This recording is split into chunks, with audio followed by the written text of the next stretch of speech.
What's going on, everybody? Welcome back to the channel. This video is going to be a reaction to the recent news that came out surrounding Activision and how they're disappointed with the overall sales figures of the Forsaken expansion. Along with that, this is going to be speculative because the biggest outcome from that news is the fact that there's going to be more microtransactions in Destiny 2 moving forward. So part of this video is going to be wondering what we might see to the microtransaction service, to the Eververse service, and how that could impact playing this game. So, number one, the news. Well, it just came out that Activision was let down by the overall sales figures of Forsaken. Now, they did temper that with the statement that the people who have gotten it have given it great reviews, and they're very much engaged. So, the people who have bought Forsaken, myself included, have really enjoyed this expansion, and in my opinion, the game is in the best space it's ever been since it came out back in 2017. The problem, though, in Activision's eyes is not enough people are buying it. So what are some ways to offset that lost revenue? Well, the biggest way is going to be, like many games, going more the microtransaction route. So part of, I think, looking at how this game might be influenced by microtransactions is looking at how they are currently implemented in the game. So if we go to Eververse, we know there's a variety of things you can get each and every week. This does rotate every week. And there's things like emotes, you have sparrows and ships, and you also have different ornaments and other things that you can buy via Bright Dust.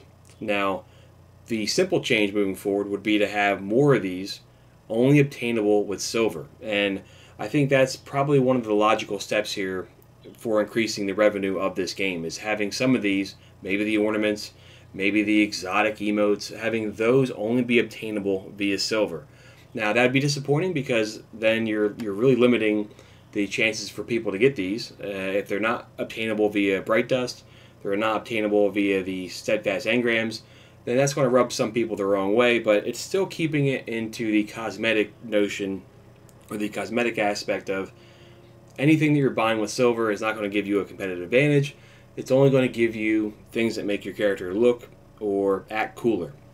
So I think that's one of the logical progressions here, and we've seen that recently with the Temporal Surge. Now, this just came out very, very recently, and it does contain a number of different exotic, legendary, and rare emotes from previous seasons, and you can see a lot of these I don't have. So I don't have a lot of these legendary dances, I don't have any of the exotic ones, and both of these are pretty cool, the mic drop and the sweeping bot. So they're bringing these back. Now, granted, they do cost quite a bit. These are both 1,000 silver, so that's not cheap to buy these emotes.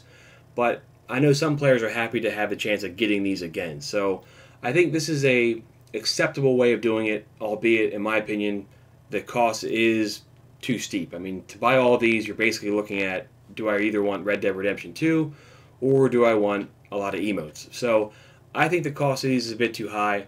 But I also think the Temporal Surge is foreshadowing with how microtransactions will be used moving forward. I think you're going to see a lot of these things that are obtainable via Bright Dust right now only be obtainable via silver. So, or at least only be obtainable via silver after that current season.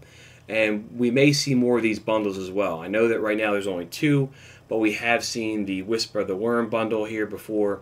And I think that moving forward, you're going to see a lot of the ornaments be behind that microtransaction paywall. So still though, if that's the way they go, then you're still keeping it in the realm of, hey, all these things are cosmetic, none of these things give you a competitive advantage, but what are some other ways that they could add more microtransactions that may upset that balance? Well, I know a lot of people have complained about the infusion system, namely the requirement of having enhancement cores. Now, they have done some things recently that made it more easy to obtain enhancement cores, but this is something where it wouldn't surprise me at all if they had enhancement cores that you could buy via silver. And I know that would be an extremely controversial thing to do if they sold 20 enhancement cores for 1,000 silver or 50 enhancement cores for 1,000 silver, something along those lines. Number one, I think a lot of people would buy it right away. And I'm on both sides there. I think, and to one side, I think, yeah, it's frustrating because you want to be able to get these things and you should be able to earn them, or they shouldn't be part of the infusion system at all. But for people who don't play the game every single day, but they still enjoy it, you want to give them opportunities to level their character up quickly in some ways. And I think that enhancement cores, it wouldn't surprise me at all if they did sell these. And I know that it would be controversial, but I can kind of see both sides. So let me know in the comments what you feel if they did monetize enhancement cores. Let me know what you think in the comments below. I'm kind of on both sides. I can see both sides, but it wouldn't surprise me one bit if this is something that is part of that microtransaction strategy moving forward.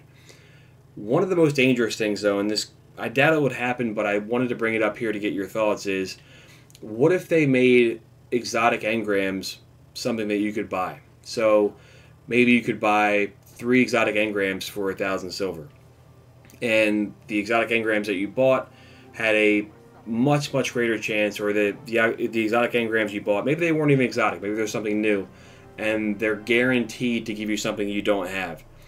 That, I think, is going to enter in the realm of paying to win territory, which I know that the developers have said that they never want to get into that aspect, but maybe in this case here, because the sales figures weren't where they need to be, they're being influenced and their hands are behind their back. But this is all speculation. I'm just trying to get your thoughts on what would your reaction be if something like exotic engrams were things that you could buy via silver. So I doubt that would happen. I think the biggest change would be something like enhancement cores, but nonetheless, it is a possibility, and I want to get your thoughts on that. So let me know in the comments below, what do you feel the microtransactions are going to look like moving forward? What do you think is acceptable? What do you think is not? Definitely curious to get everybody's reaction, because this is some big news, and it does influence where this game is going to go from this point forward. So give me your thoughts. Most importantly, though, thanks for watching. We'll all catch up soon.